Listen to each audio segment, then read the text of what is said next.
का क्या कहना।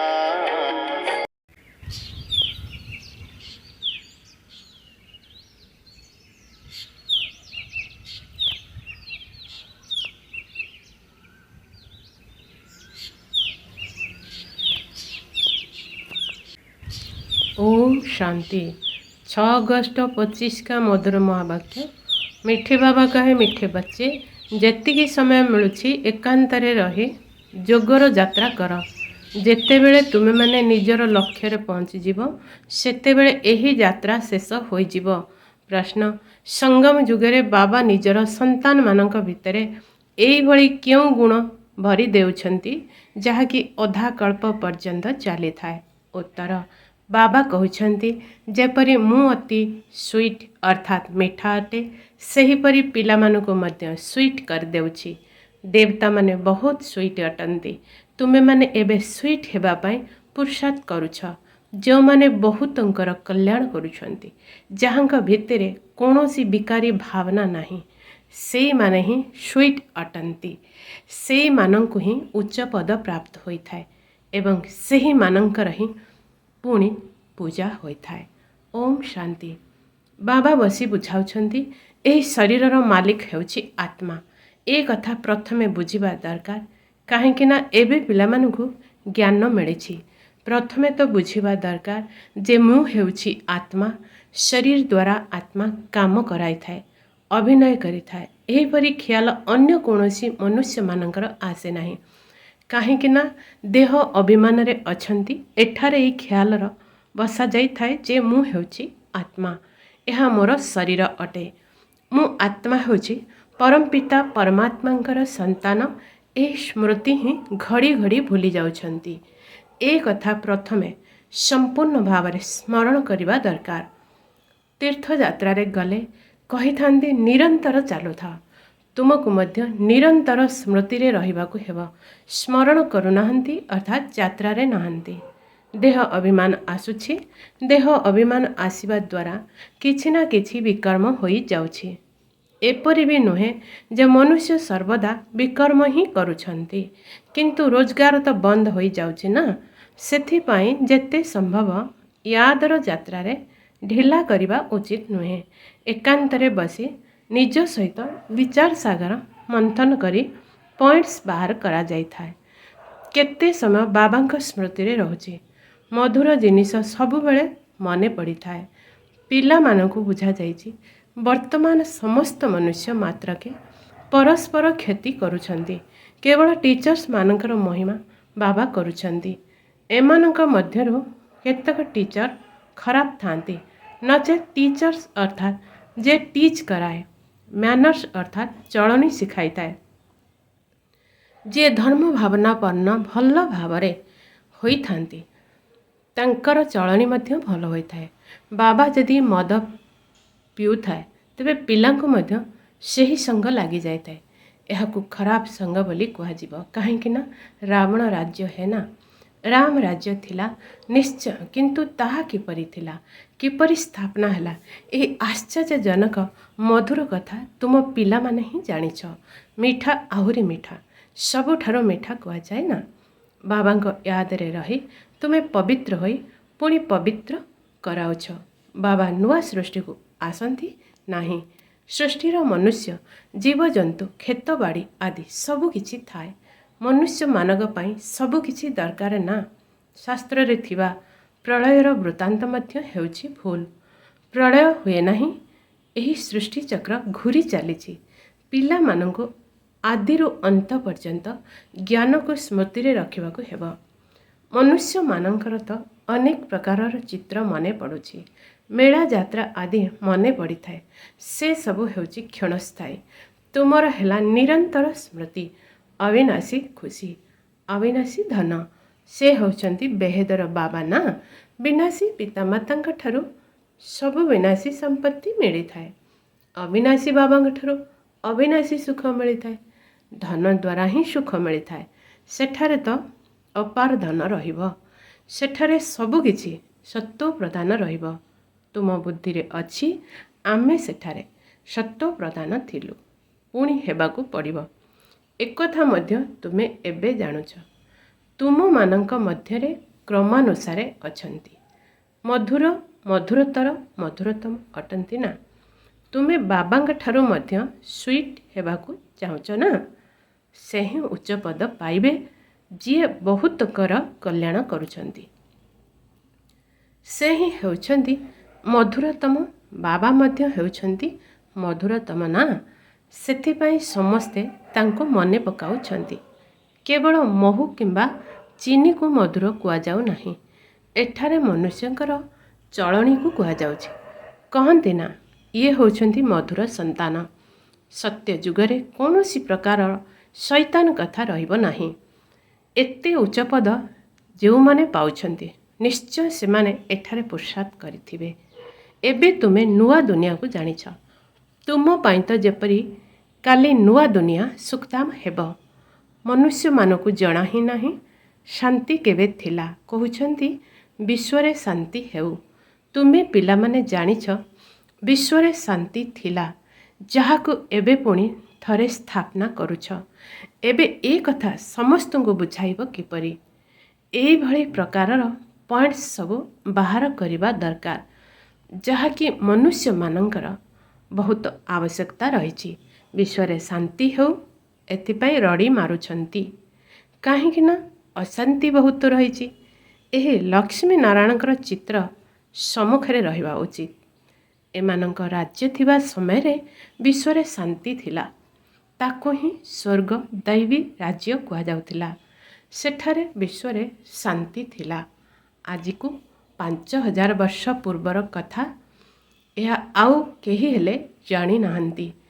ଏହା ହେଉଛି ମୁଖ୍ୟ କଥା। ସବୁ ଆତ୍ମାମାନେ ଏକତ୍ର କହୁଛନ୍ତି ଯେ ବିଶ୍ୱରେ କିପରି ଶାନ୍ତି ହେବ। ସମସ୍ତ ଆତ୍ମାମାନେ ଡାକୁଛନ୍ତି। ତୁମେ ଏଠାରେ ବିଶ୍ୱରେ ଶାନ୍ତି ସ୍ଥାପନା କରିବାର ପୁରୁଷାର୍ଥ କରୁଛ।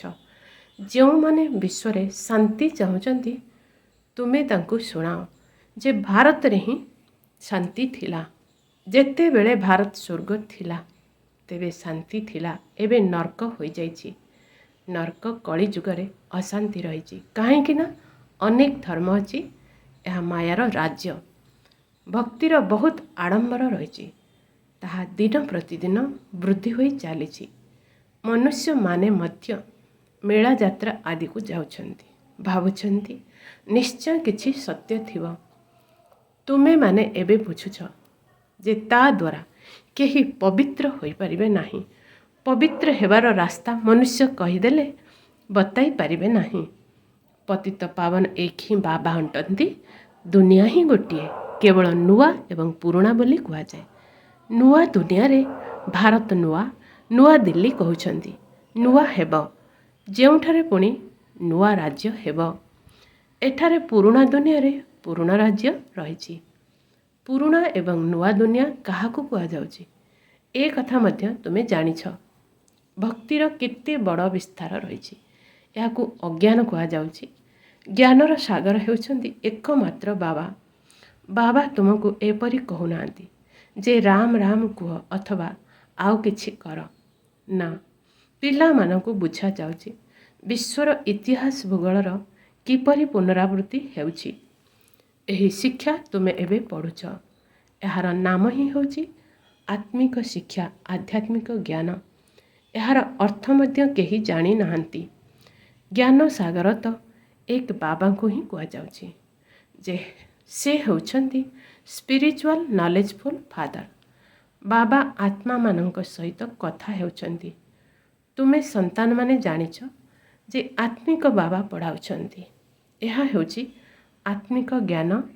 ଆତ୍ମିକ ଜ୍ଞାନକୁ ହିଁ ଆଧ୍ୟାତ୍ମିକ ଜ୍ଞାନ ବୋଲି କୁହାଯାଉଛି। ତୁମେ ପିଲାମାନେ ଜାଣିଛ ଯେ ପରମପିତା ପରମାତ୍ମା ହେଉଛନ୍ତି ବିନ୍ଦୁ। ସେ ଆମକୁ ପଢ଼ାଉଛନ୍ତି। ଆମେ ଆତ୍ମାମାନେ ପଢ଼ୁଛୁ। ଏହା ଭୁଲିବା ଅନୁଚିତ। ଆମ ଆତ୍ମାମାନଙ୍କୁ ଯେଉଁ ଜ୍ଞାନ ମିଳୁଛି, ତାକୁ ପୁଣି ଆମେ ଅନ୍ୟ ଆତ୍ମାମାନଙ୍କୁ ଦେଉଛୁ। ଏହି ସ୍ମୃତି ସେତେବେଳେ ରହିବ ଯେତେବେଳେ ନିଜକୁ ଆତ୍ମା ଭାବି ବାବାଙ୍କ ସ୍ମୃତିରେ ରହିବେ। ବାବାଙ୍କୁ ମନେ ପକାଇବାର ବହୁତ କଚା ଅଛନ୍ତି। ତୁରନ୍ତ ଦେହ ଅଭିମାନରେ ଆସିଯାଉଛନ୍ତି। ଦେହି ଅଭିମାନୀ ହେବାର ଅଭ୍ୟାସ କରିବାକୁ ପଡ଼ିବ। ମୁଁ ଆତ୍ମା ଏହାଙ୍କୁ ଜିନିଷ ଦେଉଛି, ମୁଁ ଆତ୍ମା ବ୍ୟାପାର କରୁଛି। ନିଜକୁ ଆତ୍ମା ଭାବି ବାବାଙ୍କୁ ମନେ ପକାଇବାରେ ହିଁ ଫାଇଦା ରହିଛି। ଆତ୍ମାଠାରେ ଏହି ଜ୍ଞାନ ଅଛି ଯେ ମୁଁ ଯାତ୍ରାରେ ଅଛି। କର୍ମ ତ କରିବାକୁ ହିଁ ହେବ, ପିଲାମାନଙ୍କୁ ମଧ୍ୟ ସମ୍ଭାଳିବାକୁ ହେବ, କର୍ମଧନ୍ଦା ମଧ୍ୟ କରିବାକୁ ପଡ଼ିବ। କର୍ମଧନ୍ଦା କରିବା ସମୟରେ ମୁଁ ଆତ୍ମା ବୋଲି ମନେ ରହିବ, ଏହା ତ ବହୁତ ମୁସ୍କିଲ। ବାବା କହୁଛନ୍ତି କୌଣସି ବି ଉଲ୍ଟା କାମ କଦାପି କରିବା ଅନୁଚିତ। ସବୁଠାରୁ ବଡ଼ ପାପ ହେଉଛି କାମ ବିକାରର। ଏହା ବହୁତ ହଇରାଣ କରିଥାଏ। ଏବେ ତୁମେ ପିଲାମାନେ ପାବନ ହେବା ପାଇଁ ପ୍ରତିଜ୍ଞା କରୁଛ, ତାର ହିଁ ପ୍ରତୀକ ହେଉଛି ରକ୍ଷାବନ୍ଧନ। ଆଗରୁ ତ ପଇସାକର ରାକ୍ଷୀ ମିଳୁଥିଲା, ବ୍ରାହ୍ମଣମାନେ ଯାଇ ରାକ୍ଷୀ ବାନ୍ଧୁଥିଲେ। ଆଜିକାଲି ତ କେତେ ଫ୍ୟାସନେବଲ୍ ରାକ୍ଷୀ ତିଆରି କରୁଛନ୍ତି। ବାସ୍ତବରେ ଏହା ବର୍ତ୍ତମାନର କଥା। ତୁମେ ବାବାଙ୍କ ସହିତ ପ୍ରତିଜ୍ଞା କରୁଛ ଯେ ଆମେ କେବେ ବିକାରଗ୍ରସ୍ତ ହେବୁ ନାହିଁ। ଆପଣଙ୍କ ଠାରୁ ବିଶ୍ୱର ମାଲିକ ହେବାର ସମ୍ପତ୍ତି ନେବୁ। ବାବା କହିବେ 63 ଜନ୍ମ ତ ବିଷୟ ବୈତରଣୀ ନଦୀରେ ଉବୁଡୁବୁ ହେଲ, ତୁମକୁ ଏବେ କ୍ଷୀର ସାଗରକୁ ନେଇ ଯାଉଛି। ଏଭଳି କ୍ଷୀରର ସାଗର କେଉଁଠି ନାହିଁ, ତାକୁ ତୁଳନା କରି କୁହାଯାଉଛି ତୁମକୁ ଶିବାଳୟକୁ ନେଇଯାଉଛି। ସେଠାରେ ଅସରନ୍ତି ସୁଖ ରହିଛି। ଏବେ ଏହା ହେଉଛି ଅନ୍ତିମ ଜନ୍ମ। ହେ ଆତ୍ମାମାନେ ପବିତ୍ର ହୁଅ। କ'ଣ ବାବାଙ୍କ କଥା ମାନିବ ନାହିଁ? ଈଶ୍ୱର ତୁମର ପିତା କହୁଛନ୍ତି ମିଠା ସନ୍ତାନମାନେ ବିକାରଗ୍ରସ୍ତ ହୁଅ ନାହିଁ। ଜନ୍ମ ଜନ୍ମାନ୍ତର ପାପ ମୁଣ୍ଡ ଉପରେ ରହିଛି, ମୋତେ ମନେ ପକାଇଲେ ହିଁ ତାହା ଭସ୍ମ ହେବ। କଳ୍ପ ପୂର୍ବେ ମଧ୍ୟ ତୁମକୁ ଶିକ୍ଷା ଦେଇଥିଲି। ବାବା ମଧ୍ୟ ଗ୍ୟାରେଣ୍ଟି ସେତେବେଳେ ଦେଉଛନ୍ତି ଯେତେବେଳେ ତୁମେ ଗ୍ୟାରେଣ୍ଟି କରୁଛ କି ବାବା ଆମେ ଆପଣଙ୍କୁ ମନେ ପକାଇବୁ। ଏଇଭଳି ସ୍ମରଣ କରି ଚାଲ, ଯାହାଦ୍ୱାରା ଶରୀରର ଅଭିମାନ ନ ରହୁ। ସନ୍ନ୍ୟାସୀମାନଙ୍କ ମଧ୍ୟରେ କେହି କେହି ବହୁତ ତୀକ୍ଷ୍ଣ ବ୍ରହ୍ମଜ୍ଞାନୀ ଥାଆନ୍ତି। ସେମାନେ ମଧ୍ୟ ଏପରି ବସି ବସି ଶରୀର ତ୍ୟାଗ କରିଥାନ୍ତି। ଏଠାରେ ତୁମକୁ ତ ବାବା ବୁଝାଉଛନ୍ତି ପବିତ୍ର ହୋଇଯିବାକୁ ପଡ଼ିବ। ସାଧୁସନ୍ଥମାନେ ତ ନିଜ ମତରେ ଚାଲନ୍ତି। ଏପରି ନୁହେଁ ଯେ ସେମାନେ ଶରୀର ଛାଡ଼ି କୌଣସି ମୁକ୍ତି ଜୀବନ ମୁକ୍ତିକୁ ଯାଉଛନ୍ତି। ନା, ଏହିଠାକୁ ହିଁ ପୁଣି ଆସୁଛନ୍ତି, କିନ୍ତୁ ତାଙ୍କର ଅନୁସରଣକାରୀ ଭାବୁଛନ୍ତି ଯେ ସେ ନିର୍ବାଣ ଗଲେ। ବାବା ବୁଝାଉଛନ୍ତି କେହି ଜଣେ ହେଲେ ଫେରି ଯାଇପାରିବେ ନାହିଁ। କାଇଦା ହିଁ ନାହିଁ। ବୃକ୍ଷର ବୃଦ୍ଧି ନିଶ୍ଚୟ ହେବ। ଏବେ ତୁମେ ସଙ୍ଗମ ଯୁଗରେ ବସିଛ, ଆଉ ସବୁ ମନୁଷ୍ୟ କଳି ଯୁଗରେ ଅଛନ୍ତି। ତୁମେ ଏବେ ଦୈବୀ ସମ୍ପ୍ରଦାୟର। ଯେଉଁମାନେ ତୁମ ଧର୍ମର ହୋଇଥିବେ ସେମାନେ ଆସିଯିବେ। ଦେବୀ ଦେବତାମାନଙ୍କର ମଧ୍ୟ ସେଠାରେ ବଂଶାବଳୀ ଅଛି ନା। ଧର୍ମ ପରିବର୍ତ୍ତନ କରି ଅନ୍ୟ ଧର୍ମକୁ ଚାଲି ଯାଇଛନ୍ତି, ପୁଣି ଫେରି ଆସିବେ। ନଚେତ୍ ସେଠାରେ ଜାଗା କିଏ ଭରିବ? ନିଶ୍ଚୟ ସେମାନେ ନିଜର ଜାଗା ଭରିବାକୁ ପୁଣି ଆସିଯିବେ। ଏହା ବହୁତ ସୂକ୍ଷ୍ମ କଥା। ବହୁତ ଭଲ ଭଲ ବ୍ୟକ୍ତି ମଧ୍ୟ ଆସିବେ, ଯେଉଁମାନେ କି ଅନ୍ୟ ଧର୍ମକୁ ପରିବର୍ତ୍ତନ ହୋଇଯାଇଛନ୍ତି, ପୁଣି ନିଜ ଜାଗାକୁ ଚାଲି ଆସିବେ। ତୁମ ପାଖକୁ ମୁସଲମାନ ଆଦି ମଧ୍ୟ ଆସୁଛନ୍ତି ନା। ବହୁତ ଖବରଦାରୀ ରଖିବାକୁ ପଡ଼ୁଛି। ତୁରନ୍ତ ଯାଞ୍ଚ କରିବେ ଏଠାକୁ ଅନ୍ୟ ଧର୍ମାବଲମ୍ବୀମାନେ କିପରି ଆସୁଛନ୍ତି। ଜରୁରୀ ପରିସ୍ଥିତିରେ ବହୁତଙ୍କୁ ଧରିଥାନ୍ତି, ପୁଣି ପଇସା ମିଳିଲେ ଛାଡ଼ି ମଧ୍ୟ ଦିଅନ୍ତି। ଯାହା କଳ୍ପ ପୂର୍ବରୁ ହୋଇଥିଲା ତୁମେ ଏବେ ଦେଖୁଛ, କଳ୍ପ ପୂର୍ବରୁ ମଧ୍ୟ ଏହିପରି ହୋଇଥିଲା। ତୁମେ ଏବେ ମନୁଷ୍ୟରୁ ଦେବତା ଉତ୍ତମ ପୁରୁଷ ହେଉଛ। ଏହା ହେଉଛି ସର୍ବୋତ୍ତମ ବ୍ରାହ୍ମଣ କୂଳ। ବର୍ତ୍ତମାନ ବାବା ଏବଂ ସନ୍ତାନମାନେ ରୁହାନୀ ସେବା କରୁଛନ୍ତି। କୌଣସି ଗରିବଙ୍କୁ ଧନବାନ କରାଇବା, ଏହା ହେଉଛି ରୁହାନୀ ସେବା। ବାବା କଲ୍ୟାଣ କରୁଥିବାରୁ ପିଲାମାନେ ମଧ୍ୟ ବାବାଙ୍କ ଭଳି ଅନ୍ୟକୁ ସାହାଯ୍ୟ କରିବା ଉଚିତ। ଯିଏ ବହୁତଙ୍କୁ ରାସ୍ତା ବତାଇବେ ସେ ବହୁତ ଶ୍ରେଷ୍ଠ ହୋଇପାରିବେ। ତୁମେ ପିଲାମାନଙ୍କୁ ପୁରୁଷାର୍ଥ କରିବାକୁ ହିଁ ହେବ, किंतु चिंता करिवार नुहे कहीं ना तुमर दायित्व बाबांक उपरे अछि। तीव्र पुरुषार्थ करा जाउछि तापरे जो फल बाहरुछि बुझा जाउछि जे यह होछि कल्प पूर्व सदृश। बाबा संतान मानकु कहउछन्ति पिला माने चिंता कर नाही, सेबारे मेहनत कर, नहेले कौन करिबा। एही कूलर न होइथिले तुमे जेते भी मुंड पिट मुंड खराब करिवे, केही कम करिवे केही बेसी। बाबा कहिछन्ति बहुत दुख आसिले पुणी आसिबे, तुमर किछि हेले व्यर्थ जीव नाही। तुमर काम हेउछि ठीक कथा कहिबा। शिव बाबा कहउछन्ति मते मने पकाइले तुमर विकर्म विनाश हेब। एपरि बहुत कहउछन्ति जे भगवान निश्चिंत अछन्ति। महाभारत लड़ाई समय भगवान थिले, केवल केउं भगवान थिले एथिरे ही द्वंद्वरे पड़िछन्ति। श्रीकृष्ण तो होई पारिबे नाही। श्रीकृष्णଙ୍କର ସେହି रूप पुणी सत्य जुगरे ही रहिब। प्रत्येक जन्मरे चेहरा बदली जीव। सृष्टि एबे बदलुछि, पुरुणा को नुआ एवं भगवान किपरि करूछन्ति ताकू मध्य केही हेले जानी नाहंती। शेषरे तुमर नाम प्रसिद्ध हेब। स्थापना हेउछि पुणी ए राज्य करिवे, विनाश मध्य हेब। गोटिए पटे नुआ अन्य पटे पुरुणा दुनिया। ए चित्र हेउछि बहुत भल। कहउछन्ति मध्य ब्रह्मांक द्वारा स्थापना, शंकरक द्वारा विनाश। किंतु किछि हेले बुझु नाहंती त्रिमूर्ति हेउछि मुख्य चित्र। सर्वोच्च हेउछन्ति शिव बाबा। तुमे जानिछ शिव बाबा ब्रह्मांक द्वारा आमको यादर यात्रा शिखाउछन्ति। बाबांकु मने पकाओ। जोग अक्षर कष्ट लागुछि, याद बा मने पकाइबा अक्षर भल सहज। बाबा अक्षर बहुत प्रिय। तुम निजको मध्य लज्जा लागिब। आमे आत्मा माने बाबांकु मने पकाई पारुनाहु। जहांक द्वारा विश्वर बासाई मिलुछि स्वतः लज्जा आसीब। बाबा मध्य कहिबे तुमे तो हेउछ अज्ञानी, बाबांकु याद करि पारुनाह, तेबे संपत्ति किपरि पाइब, विकर्म विनाश किपरि हेब। तुमे हेउछ आत्मा, मु तुम परमपिता परमात्मा मध्य हेउछि अविनाशी ना। तुमे चाहुछ जे आमे पावन होई सुखधाम को जीवु, तेबे श्रीमत को पालन कर। मु तुमर पिता, मते मने पकाइले तो विकर्म विनाश हेब, मने न पकाइले विकर्म किपरि विनाश हेब। अच्छा, मिठे मिठे शिकिल दे संतान मानक प्रति माता पिता बाप दादांकर मधुर स्नेह भरा स्मृति एवं सुप्रभात। आत्मिक पितांकर आत्मिक संतान मानकु नमस्ते। आत्मिक संतान मानकर आत्मिक माता पिता को नमस्ते नमस्ते नमस्ते। धारणा पाई मुख्य सार एक, सबु प्रकारर पुरुषार्थ करने हेब, कौन सी चिंता करिवार नाही। कहीं ना स्वयं परमपिता आमर दायित्व नहीं, तेणु आमर किछि व्यर्थरे जीव नाही। 2, बाबांक समान बहुत बहुत मीठा अर्थात सुखदायी हेबाकु पड़िबो, अनेकंकर कल्याण करिबाकु हेबो। एही अंतिम जन्म रे निश्चिंत भावरे पवित्र हेबाकु पड़िबो। समस्त कर्मधंदा करी मध्य अभ्यास करिबाकु हेबो जे मु एक आत्मा। वरदान, प्रवृत्ति अर्थात घर गृहस्थर विस्तार भितरे रही फरिश्ता पणियार साक्षात्कार कराउथिबा साक्षात्कार मूर्त भव।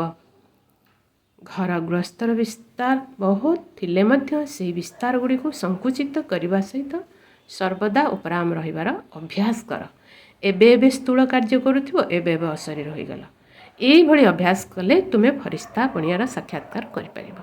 सर्वदा उच्च स्थिति रे रहिबा द्वारा छोट छोट कथा सबु व्यक्त भाव अनुभव हेब।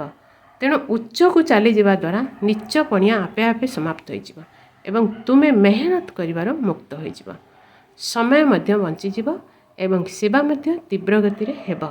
तुमर बुद्धि एते विशाल होइजिबो जहाँकि एका समय रे अनेक कार्य सफल करि परिबो। स्लोगान, निजर खुशी को बजाय रखिबा पई आत्मा रूपी दीपरे ज्ञान रूपी घृत प्रतिदिन ढालता। ओम शांति। है हमने प्यार वो पाया जो दुनिया पा नहीं सकती।